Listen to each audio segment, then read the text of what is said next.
مدینې شریفې ته لاړ، قبا ته مې بوته چې راغی او ریاض الجنه ته مې وردننه که په ریاض الجنه کې دې سو ختم شو.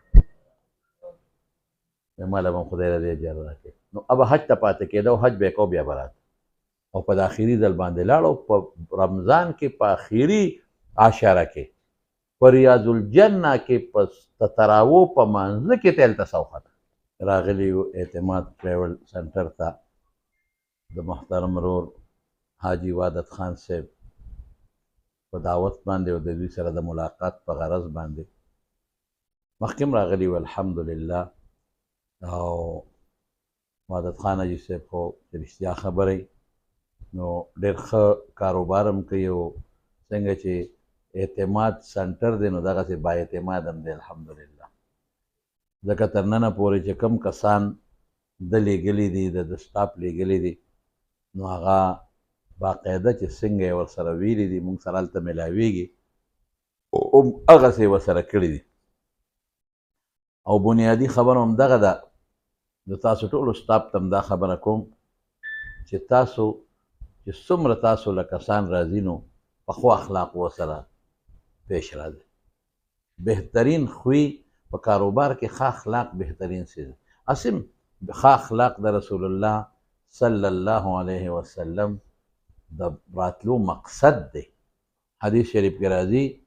انما بعثت لاتمم مکارم الاخلاق، دې له زه راغلی یم چې خلکو ته ښه خوی وښیم. دا بینک والا چې دي که نه ما د یو بینک منیجر نه تپوس وکړو، یو ملګري لږه یو پوټۍ زما مخکې بل چا سره د هغه سره ناست وم او بل چا سره یو پوټۍ داسې لږه تیزي وکړه. نو ما بینک منیجر ته ویم زه خو داسې ډېر ګرځم خو دې ملګري دې خو ونه کړل. ما ته زمونږ په ټریننګ کې لومبۍ خبره مونږ ته دا ده چې تاسو به ګورئ خلکو سره ښه اخلاق استعمالوئ. که څوک هر څه وي تاسو به خاندئ، چای به پسکئ، اوبه به پسکئ چې خلک راشي تاسو نه نفرت ته نه ونه کړي. دا څونه ښه اصول دي. تاسو لم چې څوک راځي بعض انسان به او به د خوی نه لږ سختي ستغ به هر قسمه خلک او بیا په سفر کې داسې خلک چې د کور نه بهر نه وتې نو هغه هلته تنګي نو بیا ډېرې ټلیفون به هم درته کوي ځای مې ګډ وډ دی او دا دی هغه دی خوا دی خوا په خندا خوشحالۍ به ورسره خپل وخت تېروئ. دوه فایدې دي، یو دا ستاسو خو ټیک ده چې ټور سیسټم دی ستاسو خو زیات تر زموږ د خلکو د تلو تعلق د حج او د عمرې سره.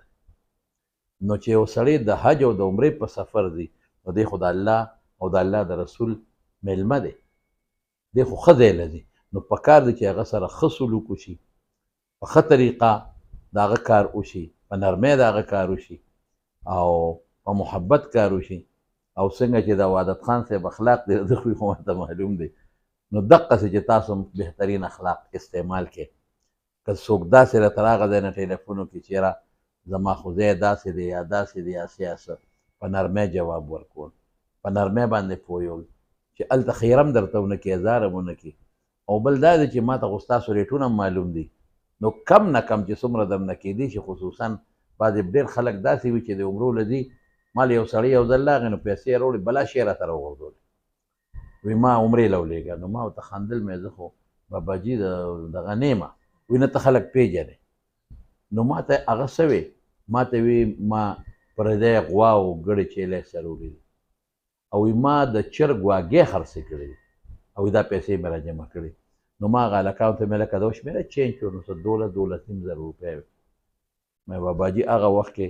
عمره تقریبا 70-80 هزار کې کېده. مې په 80-80 عمره کېږي په دې نه کېږي خو بس زما کې یو جذبه راغله چونکه دوستان خو مې ډېر دي مې زه دله چاته وینا کوم چې دې ولیږي. هغه تاسو ته نوم نه علم خو زمونږ د چارسدي یو ملګري په حقه ناستو چې راغی ناستو راغی وایي زه راغلی یم دعا له دعا راته وکړه دا د ستاسو د عمرو کار کوي پخوانی ملګری دی چې راغی لکه مې دعا خو راته کوم خو ده سره څه کوې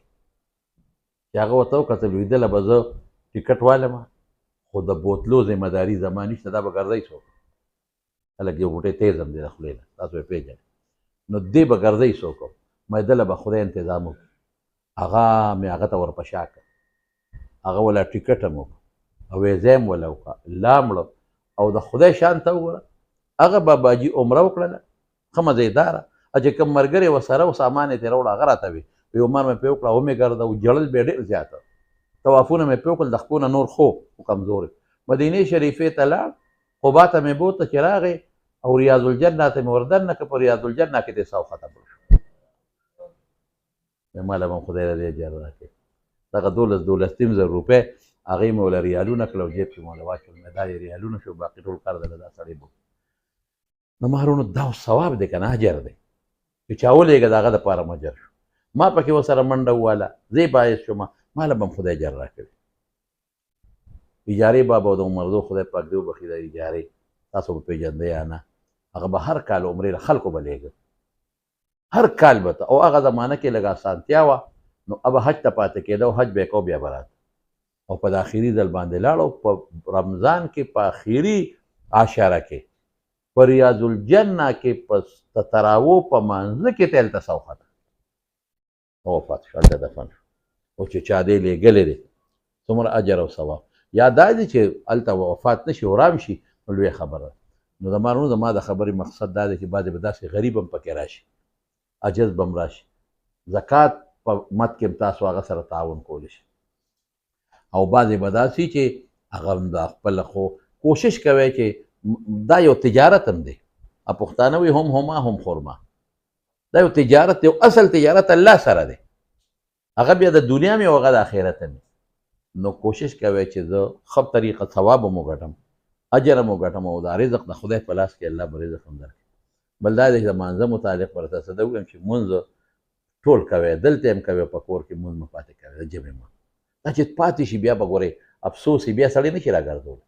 او مونځ فرض دی لازم دی خلاصې ته شته دی نه او چې مونځ څوک کوي نو په ژوند کې برکت وي بل په ټیم راځي ما اوس مجي صاحب ته ووایي رسول الله صلی الله علیه وسلم دعا کړې ده اللهم بارک لامتی فی بکورها چې سار وختي څوک هم راځي کار له خدای پکې برکت اچي دعا وکړئ الله د دوی دا ټریول سنټر چې څومره دی دا الله کامیاب کړي الله ته پکې وله برکتونه واچي الله ته وله خوشحالۍ ورکړي الله ته ورته دا څومره خدمت چې دی کوي ته یې ورته اسان کړي ډېرې ګټې وله ورکړي حاجي صاحب له الله په عمر کې په دیني امورو کې او په مال کې اولاد کې برکات واچي د ټولو وروڼو سره خاندان سره د خیر او خوشحالو ژوند نصیب کړي څومره چې ورسره دوستان کار کوي الله دوی هم د خیر او خوشحالو زندګي ورکړي ته ورته ټول کارونه اسان کړي الله ته یې د خسرانونو تاوانونو نه وساتي او الله ته ورله ډېرې ګټې ورکړي برحمتک یا